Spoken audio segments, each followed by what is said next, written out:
Bonjour, alors il y a quelque temps je vous avais présenté cet ensemble de SD Gundam appelé donc J-Generation F avec un RX-78 version Titan, un Yakushki, un Zeta Gundam et là j'ai fait quelque chose qui visait à compléter le Zeta Gundam où je pensais qu'il manquait un œil et je vais vous présenter ça parce que je pense que j'ai trouvé une solution assez sympathique qui vise donc à, comme vous le voyez ici, lui redonner des yeux.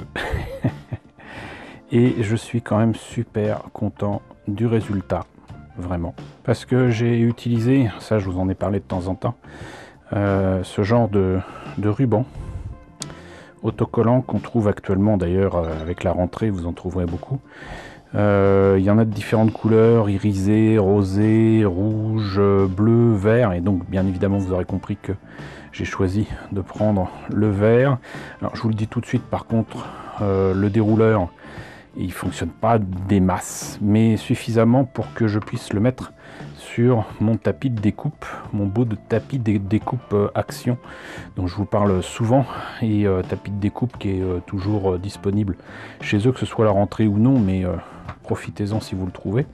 Et une des possibilités avec ce tapis de découpe, outre de pouvoir découper dessus, c'est bien évidemment que vous avez des mesures dessus, hein, des carrés, voilà, et si vous mettez ça correctement, bah, vous êtes capable de faire des coupes relativement droites, hein, que vous ayez une règle ou non.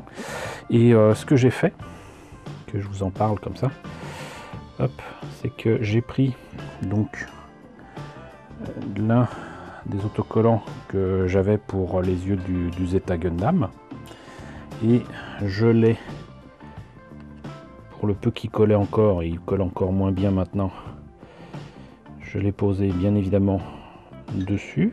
Alors là j'y arrive pas parce qu'il colle quasiment plus, mais voilà, vous le posez, je l'ai posé en tout cas sur ce truc là, et j'ai découpé autour. Et avant d'enlever le résultat découpé, j'ai utilisé un marqueur, là aussi un marqueur permanent que vous trouverez à Action ou ailleurs avec la rentrée.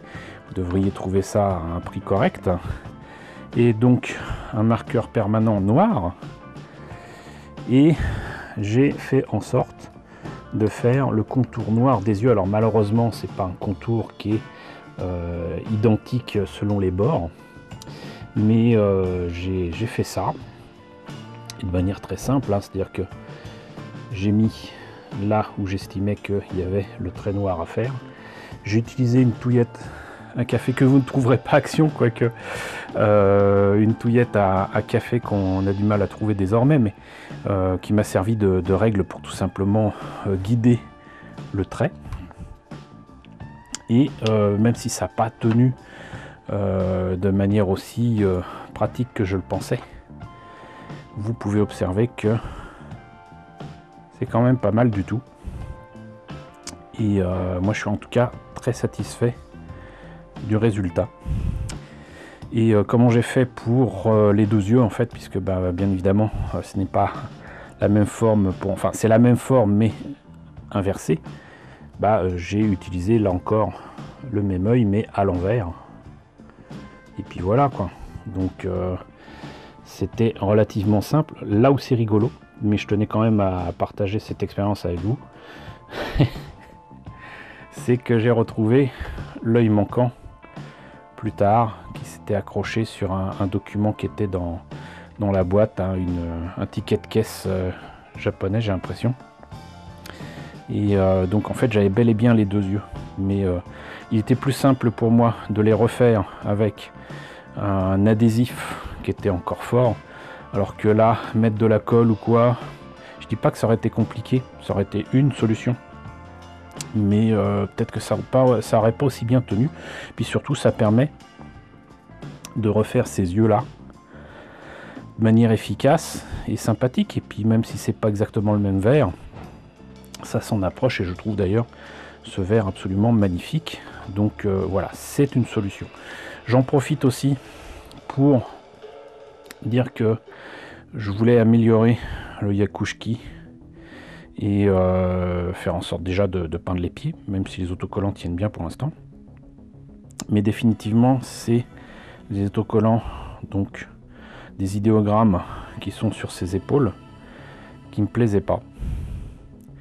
Et en cherchant des calcomanies, d'ailleurs pour les figurines, les nouvelles figurines de Warhammer 40 000 Imperium, j'ai refouillé dans mes boîtes à décalco et j'ai été ravi de constater que j'avais a priori donc non seulement ce qu'il fallait pour le Zeta Gundam ici, si je voulais rajouter des marquages, mais aussi pour le Yakushki, parce que là vous voyez que donc c'est des comment dirais-je, c'est des transferts à sec du Zeta Gundam que j'ai pas utilisé, et il y en a plusieurs en plus parce que j'avais hérité de pas mal de maquettes.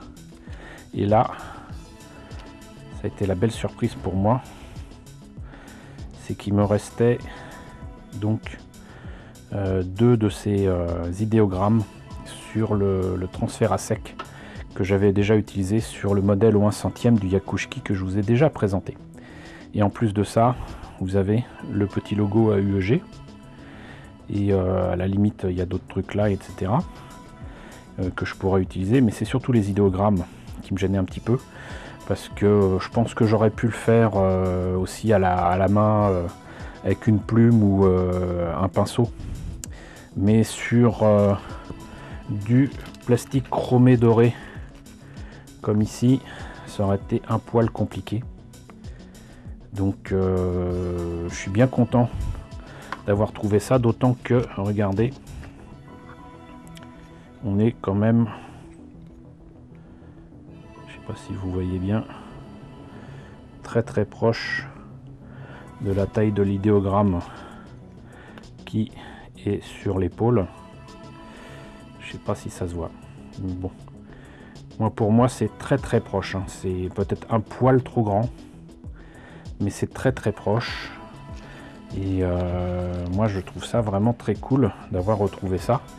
Donc ça veut dire que là on va pouvoir se lancer sur du coup sur j'allais dire la remise en forme. Non, en fait uniquement enlever les autocollants qui étaient pas beaux, et puis voir ce que donne ce fameux Zeta Gundam en SD amélioré, peint, parce que là vous voyez que par exemple les autocollants tiennent pas du tout, hein. Et puis cette fois-ci par contre peut-être vous montrer ce que ça donne une fois transformé en Wave Rider pour le Zeta Gundam du moins. Donc pas forcément pour le Yakushki parce qu'il n'y a pas grand chose à faire dessus à part les pieds, mais moi je vous propose, parce que là la vidéo est un peu longue, je vous propose de vous retrouver pour la présentation donc de la peinture et de l'amélioration de ce Zeta Gundam dans une prochaine vidéo. Et j'espère en tout cas que le petit tip pour refaire les yeux de SD, peut-être même d'autres Gundam, mais là les SD au moins c'est des gros yeux, c'est assez facile à faire. Pour du 144 ou du 1 centième c'est quand même autre chose. Mais voilà, j'espère que ça vous a intéressé. Et puis moi je vous retrouve très vite pour la présentation du Zeta Gundam. Donc si ça vous a intéressé, n'hésitez pas à me dire ce qu'il en est dans la section commentaires, n'hésitez pas à liker, n'hésitez pas à partager, n'hésitez pas à vous abonner si ce n'est pas déjà le cas. Coucou aux nombreux abonnés qui nous ont rejoints ces derniers temps, bienvenue ici. Coucou aux grands anciens qui me suivent depuis 6 ans, merci à tous de votre fidélité, merci à tous de votre soutien sur Tipeee, sur Paypal. Surtout prenez soin de vous, je vous laisse avec la liste des contributeurs de la chaîne et je vous dis à très bientôt donc pour la peinture et l'amélioration de ce SD Zeta Gundam.